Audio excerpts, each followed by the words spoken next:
MrBeast va racheter TikTok pour éviter que ça soit banni aux États-Unis. Ça fait beaucoup d'informations en très peu de caractères tout ça. Du coup, dans cette vidéo, on va expliquer pourquoi TikTok risque d'être banni aux États-Unis, ce que ça veut dire de racheter TikTok dans ce contexte, et enfin, on va voir quelques autres profils comme MrBeast qui se sont proposés de racheter l'application. Je fais cette vidéo parce que dans quelques jours, vous allez me voir sur la chaîne passer les tests techniques pour être recruté chez TikTok, comme je l'avais fait pour les tests techniques de Google, et donc je voulais me renseigner pour savoir qui va être mon patron en fin de compte si jamais je suis recruté. N'hésitez pas à vous abonner si vous voulez pas manquer cet épisode dans lequel vous allez me voir coder. C'est parti!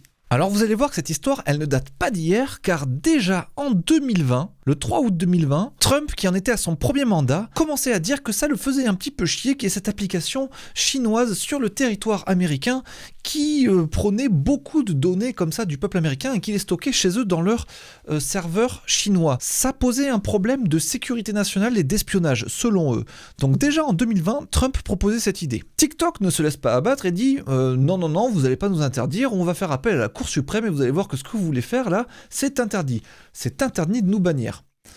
Il se trouve que la Cour suprême américaine, en fait, a dit si, TikTok, on va vous interdire. On vous veut plus trop chez nous pour toujours ces mêmes raisons de sécurité nationale. Il y a un autre truc un petit peu sous-jacent aussi, ça fait un peu chier l'Amérique que la Chine interdise aux applications américaines d'être installées sur son territoire, quand l'Amérique, elle, accepte que des hyper-apps comme TikTok, qui sont chinoises, soient installées sur leur territoire. Il y a une sorte de balancier comme ça qui n'est pas bon, et ça ne contribue pas à faciliter la relation entre les deux superpuissances. Du coup, tous les utilisateurs de TikTok Amérique se sont retrouvés du jour au lendemain avec ce screenshot. C'était le 19 janvier, je crois. Désolé, mais TikTok n'est pas actuellement disponible chez vous. Une nouvelle loi qui est passée interdit à TikTok de fonctionner aux États-Unis. Par contre, on espère que le président Trump, qui est revenu du coup 4 ans plus tard, après qu'il ait fini son premier mandat, il y a eu toute cette période pendant laquelle ces lois sur le fait que TikTok allait être banni ont fini par passer, et au moment où Trump, qui est le gars qui avait proposé cette chose 4 ans auparavant, au moment où il revient au pouvoir, il se dit, il va peut-être finalement leur proposer une petite solution temporaire à TikTok pour pas être banni tout de suite. En effet, le lendemain ou le jour d'après, quasiment le même jour, merci pour votre patience et votre soutien. Grâce aux efforts du président Trump, TikTok est de nouveau de retour aux États-Unis. Mais alors, ils sont pas de retour éternellement, ils sont de retour pour 75 jours. Trump a signé une promesse qui fait que TikTok peut continuer à être utilisé sur le territoire américain pendant 75 jours. Alors pourquoi il y a eu ce délai? C'est pour favoriser un rachat des opérations américaines de TikTok sur le territoire américain. Alors moi à ce moment-là, je me suis posé la question, je me suis dit mais qu'est-ce que ça veut dire un rachat des opérations de TikTok sur le territoire américain? Ça me parle pas trop. Qu'est-ce que tu rachètes? Tu rachètes toute l'entreprise? Tu rachètes tout TikTok et du coup TikTok n'est plus chinois mais devient américain?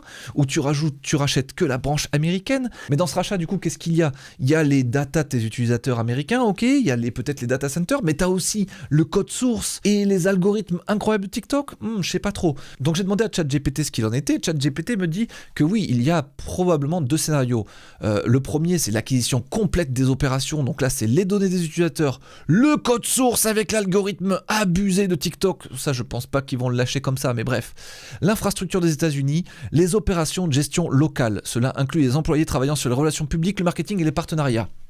Mais ça, c'est le rachat pas du tout sûr, il y a très très peu de chances que ça se passe comme ça. L'autre rachat qui a plus de chances de se passer, c'est celui-ci, le scénario le plus probable. Tu rachètes les données utilisateurs américains et tu les stockes aux États-Unis. Les décisions opérationnelles, donc la publicité, les modérations de contenu, etc., tout ça, ça devient la propriété de TikTok America, donc ça va dans la poche de celui qui a racheté les opérations américaines. Et enfin, l'hébergement des serveurs et l'accès des données. Ça, c'est actuellement très probablement, très certainement ce qu'il y a sur la table des négociations, et c'est ça que différentes personnalités se proposent de racheter aujourd'hui. Donc on a vu effectivement MrBeast qui s'est proposé. À la base, il a un peu fait ça comme une blague, en mode vas-y, je vais racheter TikTok pour que ça soit plus banni, en mode je fais un peu mon malin et tout. Et en fait, juste après, il dit bordel, il y a tellement de milliardaires qui m'ont contacté suite à ce tweet qu'en fait, je vais peut-être m'y mettre sérieusement au rachat de TikTok. Mais On ne sait pas trop ce qu'il en est à son niveau. Par contre, il y a d'autres personnes potentiellement intéressées par le rachat, donc Musk, pour continuer de créer son empire de réseaux sociaux. Après avoir acheté Twitter, qui est devenu X, il rachèterait TikTok, qui lui permettrait d'avoir une toute nouvelle audience beaucoup plus jeune et d'avoir encore plus de revenus publicitaires qui lui permettraient peut-être de financer ses autres projets comme SpaceX, Tesla et tout le bordel. Je sais pas. Il y a aussi Larry Ellison, qui est le patron de Oracle. Je sais pas trop pourquoi il veut racheter ça. Bon, je sais pas trop. Pour beaucoup, ils disent que c'est pour les citoyens américains, pour préserver la sécurité nationale, pour préserver les données des citoyens américains sur le territoire, etc. Ils se font un petit peu passer pour des anges comme ça. Mais faut aussi se dire que TikTok, c'est une énorme pompe à fric. Il y a énormément de revenus publicitaires sur la plateforme. C'est super lucratif comme plateforme. Donc, toutes ces personnes qui se proposent de le racheter, il y a peut-être des petites intentions nobles derrière, mais il y a aussi un appât du gain énorme, plus le fait que contrôler un réseau social, ça peut te donner énormément de pouvoir du jour au lendemain.